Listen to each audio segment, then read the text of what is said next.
എന്നെ ഞാനാക്കി ഗവൺമെൻറ് എത്തിച്ച് ഒരുപാട് പേര് ഇരിപ്പുണ്ട്. പേരെടുത്ത് പറഞ്ഞാൽ ആരെങ്കിലും പേര് വിട്ടുപോയാലെന്ന് വെച്ചാൽ അതങ്ങ് മനഃപൂർവ്വം ഒഴിവാക്കുകയാണ്. ഒരു 10-25 വർഷത്തിന് മുമ്പ് ഞാൻ ഫ്ലൈറ്റ് വെച്ചിട്ട് BKP കണ്ടു പരിചയപ്പെട്ടു. ആ കാലത്ത് തന്നെ ഒരു 200ഓളം ആഡ് ചെയ്ത ഡയറക്ടർ.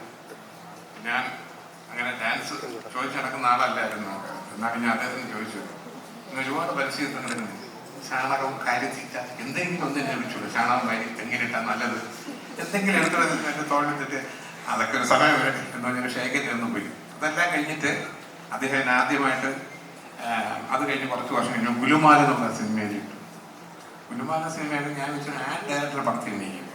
അപ്പോൾ മിക്കവാറും ഞാൻ നന്നായിരിക്കുന്നല്ലേ, ഈ ബിസ്ക്കറ്റ് നല്ല ടേസ്റ്റ് ആണല്ലോ, ഈ പോൺസ് പൗഡർ ഇടുമ്പോൾ ഇങ്ങനെ കൊല്ലം പറയുക. പക്ഷെ അങ്ങനെ ഒന്നും ഉണ്ടായില്ല. ഞാൻ അദ്ദേഹത്തിന് പറഞ്ഞു, ഒരു ആഡ് ഡയറക്ട് ചെയ്യുമ്പോൾ അങ്ങനെ ഒരു എന്തെങ്കിലും ഒരാളുടെ സ്പോൺസർ പൈസ വാങ്ങിച്ചിട്ട് കൂടെയാണ് ഒരു ഐറ്റത്തെ പ്രോമിനൻസ് കാണിക്കുന്നതൊക്കെ ഉണ്ടാവുന്നു. പക്ഷെ അങ്ങനെയൊന്നും ഉണ്ടായില്ല. ഭയങ്കര ഇൻട്രസ്റ്റിംഗ് ആയിരുന്നു. കോമഡി ഫിലിമായിരുന്നു അന്നത്തെ കാലത്ത്. ആ പടം ഹിറ്റുമാണ്. അതിനുശേഷം വളരെ നാളുകൾക്ക് ശേഷമാണ് ഈ സിനിമ ചെയ്യുന്നത്, പാലും പഴവും. നേരത്തെ മീര ജാസ്മിൻ പറഞ്ഞ വഴി നമ്മുടെ സെറ്റിൽ സമയം പോയത് അറിഞ്ഞില്ല, ഭയങ്കര ഇൻട്രസ്റ്റിംഗ് ആയിരുന്നു. ഇതിനകത്ത് എൻ്റെ ഭാര്യയായിട്ട് അഭിനയിച്ചിട്ടുണ്ട്, നിഷാ സാരിക ഇവിടെ ഉണ്ട്. നിഷാ സാരിക 1-2 പടങ്ങളിൽ എൻ്റെ ഭാര്യയായിട്ട് അഭിനയിച്ചിട്ടുണ്ട്. എൻ്റെ മകൻ നിരഞ്ജൻ നിഷാ സാരികയുടെ മകനായിട്ട് 2 പടങ്ങളിൽ അഭിനയിക്കുന്നത്. പക്ഷേ ഒരു സിനിമ പോലും ഞങ്ങൾ ഇവിടെ ഒരു ബെഡ്റൂം സീൻ പോലും ഉണ്ടായിരുന്നു.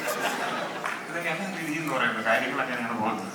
ഇപ്പോൾ ഈ പാലും പഴം എന്നുള്ളതിനെ കുറിച്ച് പറയുമ്പം അധികം പറഞ്ഞതിൻ്റെ രസങ്ങളായിട്ടില്ല. പക്ഷെ ഈ പറഞ്ഞ പണ്ട് വളരെ പ്രശസ്തനായ നല്ല ഡയറക്ടറാണ് ഭീം സിംഗ് എന്നുള്ള ഡയറക്ടർ. നമ്മുടെ മനുഷ്യ സുകുമാരി ചേച്ചിയുടെ ഹസ്ബൻഡാണ്.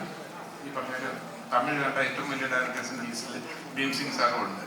അപ്പം ഭീം സിംഗ് സാർ എടുക്കുന്ന പടങ്ങൾക്കെല്ലാം പാ എന്നുള്ള പേര് വെച്ചായിരിക്കും സിനിമ നടക്കുന്നത്. പാവും ഇനിപ്പ്, പാശമല, പാത്തുകാപ്പ്, പാലും പഴവും എല്ലാം പാ വെച്ച് തുടങ്ങുന്ന പടം എല്ലാം അന്നത്തെ കാലത്ത് അധികം സിനിമകളിലും ശിവാജി ഗണേശൻ സർക്കാർ എല്ലാ പടങ്ങളും ഓൾമോസ്റ്റ് സൂപ്പർ ഹിറ്റാണ്. മാത്രമല്ല അന്നത്തെ കാലത്ത് പാലും പഴവും കൈകളിലേന്തി പവിഴവായിൽ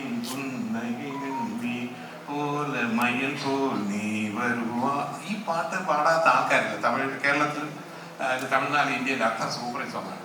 അപ്പോൾ ഞാൻ ചോദിച്ചത് എന്താണ് ഇങ്ങനെ പാലും പഴവും എന്നുള്ള ആ സിനിമയുടെ അല്ലെങ്കിൽ ആ പാട്ടിൻ്റെ ഇൻസ്പിറേഷനാണ് ചിത്രം. അങ്ങനെയല്ല ഇത്. അതിൻ്റെ സസ്പെൻസ് ഞാൻ പറയുന്നത് അദ്ദേഹം തന്നെ പറയുന്നത്. അങ്ങനെയാണ് ഈ പടത്തിന് ഈ പേരിട്ടിരിക്കുന്നത്. അപ്പോൾ ഭീം സിംഗിൻ്റെ സാറിൻ്റെ പടങ്ങളൊക്കെ സൂപ്പർ ഹിറ്റായിരുന്നു. ഈ പാലും പഴവും സൂപ്പർ ഹിറ്റായിട്ട് പ്രൊഡ്യൂസർ ഈ പറഞ്ഞ ഞാൻ കണ്ട അദ്ദേഹം ശ്രീ ഉണ്ണിത്താൻ അന്ന് വരുമ്പോൾ കാലിൽ പ്ലാസ്റ്റർ ഇട്ടുകൊണ്ട് അധിക സമയം വന്നില്ല.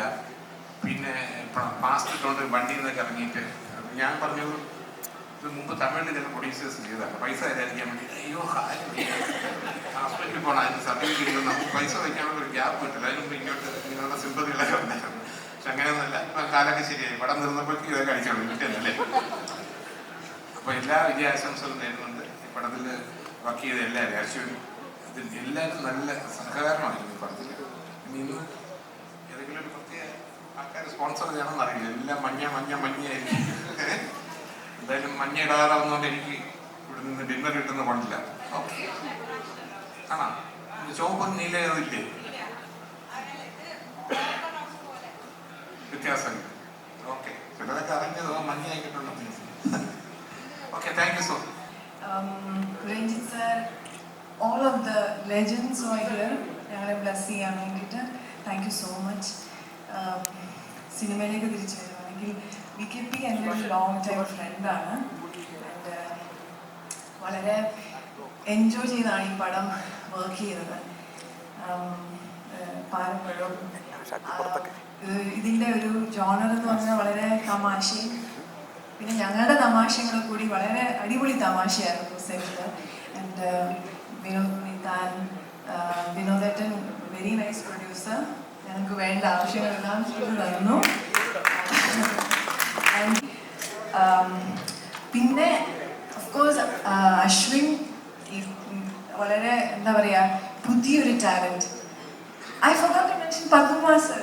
സോറി ഞാൻ കണ്ടില്ല. അശ്വിൻ വളരെ പ്രോമിസിങ് ആയിട്ടുള്ള ഒരു എന്താ പറയുക ഒരു ആക്ടർ സ്റ്റാർ ഈ സിനിമയിലൂടെ മലയാള സിനിമയ്ക്ക് കിട്ടിയിരിക്കുന്നു. പിന്നെ മലമുള്ള രാജു ചേട്ടൻ, ഞങ്ങളുടെ അശോകൻ ചേട്ടൻ, ഞങ്ങളെല്ലാവരും അടിച്ചു പൊളിച്ച് അല്ലേ ചെയ്ത ഒരു സിനിമയാണ്.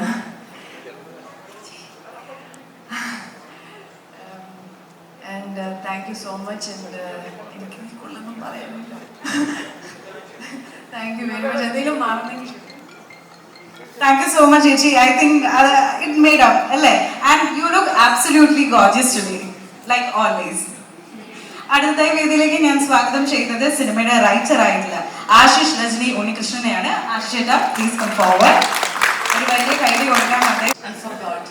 Ashish, I have to mention bright എന്താ പറയുക റൈറ്റർ. ഇപ്പോഴത്തെ യങ് ജനറേഷൻ അത് പുതിയ സിനിമയ്ക്ക് ആവശ്യമുള്ളൊരു വളരെ ബ്രൈറ്റ് ആയിട്ടുള്ളൊരു extremely talented. And I think I am very blessed to work with all these extremely talented people. Thank you.